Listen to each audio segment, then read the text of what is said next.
Deutéronome, chapitre 23. Celui dont les testicules ont été écrasés ou l'urètre coupé n'entrera point dans l'assemblée de l'Éternel. Celui qui est issu d'une union illicite n'entrera point dans l'assemblée de l'Éternel. Même sa 10e génération n'entrera point dans l'assemblée de l'Éternel. L'Ammonite et le Moabite n'entreront point dans l'assemblée de l'Éternel, même à la 10e génération et à perpétuité, parce qu'ils ne sont pas venus au devant de vous avec du pain et de l'eau, sur le chemin, lors de votre sortie d'Égypte, et parce qu'ils ont fait venir contre toi à prix d'argent Balaam, fils de Béor, de Pétor en Mésopotamie, pour qu'il te maudisse. Mais l'Éternel, ton Dieu, n'a point voulu écouter Balaam, et l'Éternel, ton Dieu, a changé pour toi la malédiction en bénédiction, parce que tu es aimé de l'Éternel, ton Dieu. Tu n'auras souci ni de leur prospérité, ni de leur bien-être, tant que tu vivras, à perpétuité.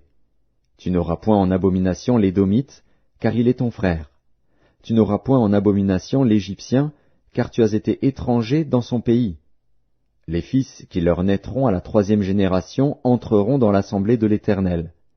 Lorsque tu camperas contre tes ennemis, garde-toi de toute chose mauvaise.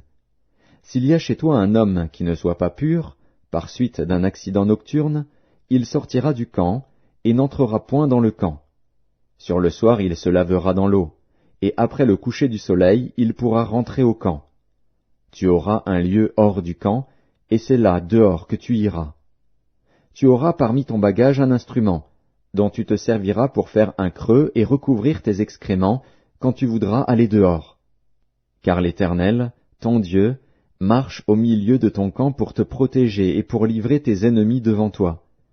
Ton camp devra donc être saint, afin que l'Éternel ne voie chez toi rien d'impur, et qu'il ne se détourne point de toi.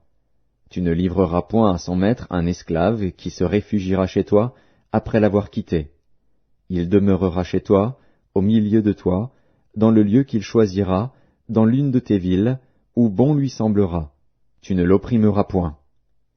Il n'y aura aucune prostituée parmi les filles d'Israël, et il n'y aura aucun prostitué parmi les fils d'Israël. Tu n'apporteras point dans la maison de l'Éternel, ton Dieu, le salaire d'une prostituée ni le prix d'un chien, pour l'accomplissement d'un vœu quelconque, car l'un et l'autre sont en abomination à l'Éternel, ton Dieu. Tu n'exigeras de ton frère aucun intérêt ni pour argent, ni pour vivre, ni pour rien de ce qui se prête à intérêt. Tu pourras tirer un intérêt de l'étranger, mais tu n'en tireras point de ton frère, afin que l'Éternel, ton Dieu, te bénisse dans tout ce que tu entreprendras au pays dont tu vas entrer en possession. Si tu fais un vœu à l'Éternel, ton Dieu, tu ne tarderas point à l'accomplir, car l'Éternel, ton Dieu, t'en demanderait compte, et tu te chargerais d'un péché. Si tu t'abstiens de faire un vœu, tu ne commettras pas un péché, mais tu observeras et tu accompliras ce qui sortira de tes lèvres, par conséquent les vœux que tu feras volontairement à l'Éternel, ton Dieu, et que ta bouche aura prononcés. Si tu entres dans la vigne de ton prochain, tu pourras à ton gré manger des raisins et t'en rassasier, mais tu n'en mettras point dans ton vase.